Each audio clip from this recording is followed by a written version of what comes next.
Good evening all and welcome to another video on All Hail the Ale. It's Friday night, which means it's alcohol-free beer night, and we're going for something a little bit different tonight. We are going for a comparison video. The beers in question are these two. It is Stoop and Stoop Extra Dry. So, I enjoy both of these beers a lot, and I thought to myself it'd just be interesting, just for a bit of fun, just to compare the two, contrast them and see what the differences are, and see which one I actually prefer.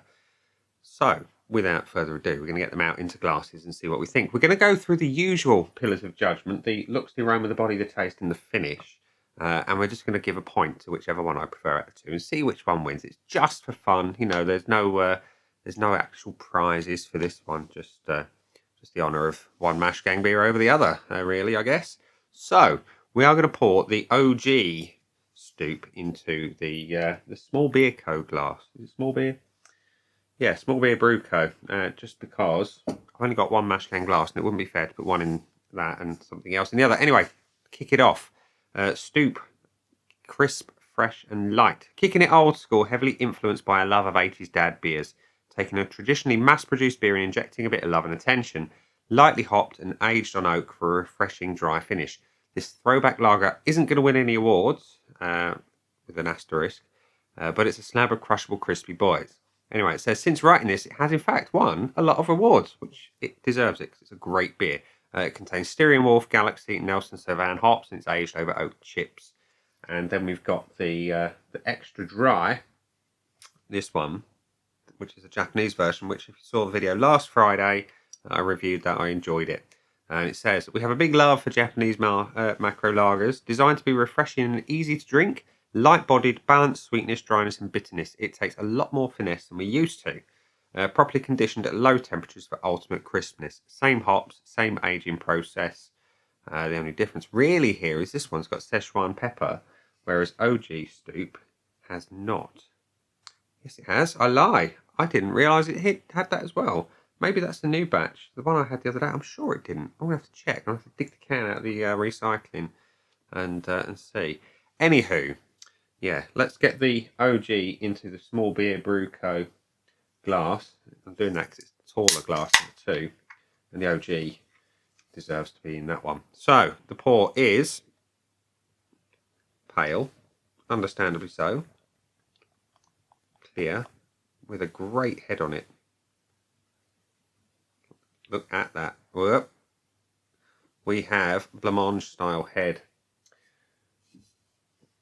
We're losing a bit. Let's stick it on the old beer mat quickly. And then the OG competitor today, the Extra Dry, is going into my AF Beer Club glass. And the pour on this one is very similar. Pale, clear, with a great white head on it. So, side by side, they look similar, but is there a difference? Not really. Both the same sort of colour. I'm trying to look in the camera screen. This one, the Extra Dry, looks a little bit more orange on camera, but it's holding up to the light. No, they look identical to my eyes. Let's close together. Yeah, pretty much identical. So, points wise, there is nothing in it. So we are going to give the OG versus the ED. And I realise what the ED could be, but it's Extra Dry. It's not anything else for anyone whose mind might be in the gutter. So it's a score draw on that one. They're both going to get a point because they both look great. Can't separate them.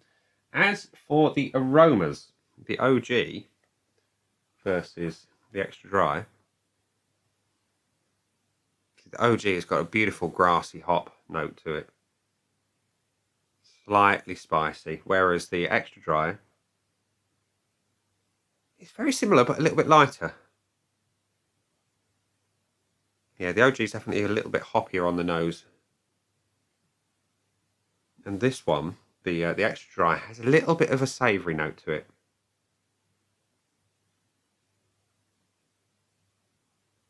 Yeah, a little bit of a savoury note to the Extra Dry. As for my preference, I like my lagers hoppy and spicy, and the OG wins it on this one. It gets full point from me. So the body, I expect to be very, very close. This is the fun bit. This is where I get to drink them. So we're going to go for the OG first of all.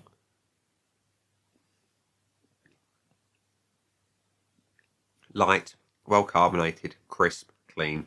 Does exactly what it should do. Versus the extra dry.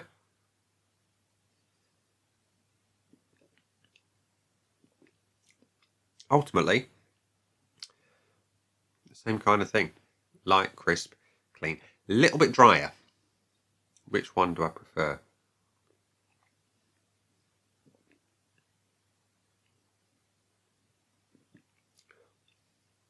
The extra dry does have a palate cleansing thing, which lends the element of crispness over and above.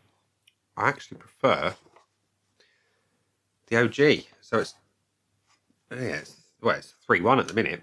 So we come to taste, the most important bit. And this one, the OG, is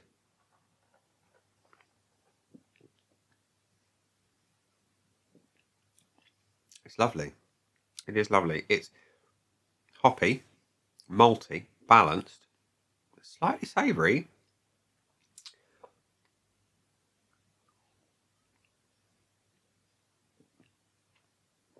Clean, crisp, all the things you expect from a lager, whereas the extra dry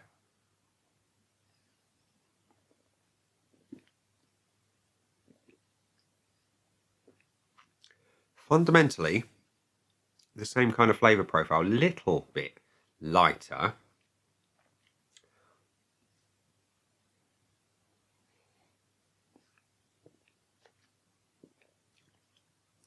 Yeah.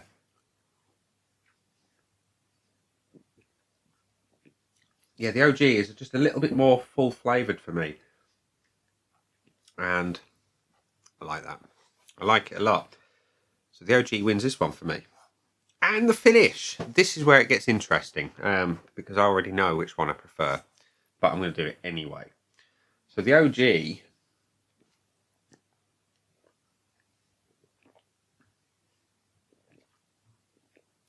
is hoppy to a degree. It's malty. It's balanced. It's clean and crisp. There is an element of dryness versus the extra dry,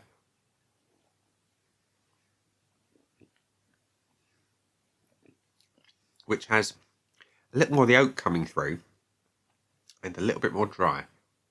Fundamentally the same. You've got a good balance of hop.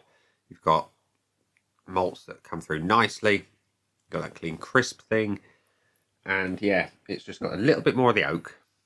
And yeah, and for me, that takes it. I like that slightly woody thing that it's got going on. I love wood things in general. Woody aromas, woody flavours. Works for me. So, the score is 4-2 to the OG. Yeah, I'll be honest, I expected that in a way, but then again I didn't. And I'll tell you why. So when I do my objective scoring and record it on Untapped, the OG I gave 4 1/4, and I can't remember. I'll have to review the old videos, and I'll link them up the top somewhere at this point through the video for you to go and have a nose at if you want to. So I gave it 4.25, but the extra dry got a bit more. It got 4.75. So maybe my objective scoring needs to be a little bit more objective. I don't know. Maybe it was just the cans on the day. So yeah, so comparing my scores to the check-ins on Untapped, we've got the OG, it's had 336 check-ins and an average of 3.35. Pretty close. The extra dry, 24 check-ins, it's a new beer, so it's pretty low, but 4.1 as an average. So it's got an actually higher average score than the OG. So, yeah, we're fickle people, us beer drinkers. We like different things. We write them down one day and they might be different the next. Who knows? Who knows? Anyway, it's all good fun.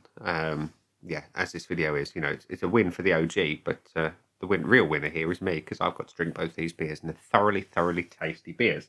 So, yeah, if you like your beers perhaps a little bit closer to the sort of the 80s, the Holston Pils type world, then go for the regular Stoop, the low alcohol American style Pilsner. But if you prefer yours a little bit kind of more dry, a little bit more sort of easy drinking, as they say, then go for the extra dry. You know, it's classic in, well, I say it's classic compared to your Asahi and things like that. It works. It fits the bill. It mimics it quite well. But actually, I prefer the alcohol-free version that Mash Gang have produced to the regular full-fat Asahi stuff anyway, because rice, for me, doesn't work very well in beer. Shoot me. It's my opinion. So, ladies and gents, boys and girls, we're at the end of the video, and we're going to say, those have been the beers. I've been me. Them down there are the buttons. You know exactly what to do with them by now. You've got the like, comment, dislike, and subscribe. Choose any combination of them as you wish. And I will see you again soon for another video. Bye.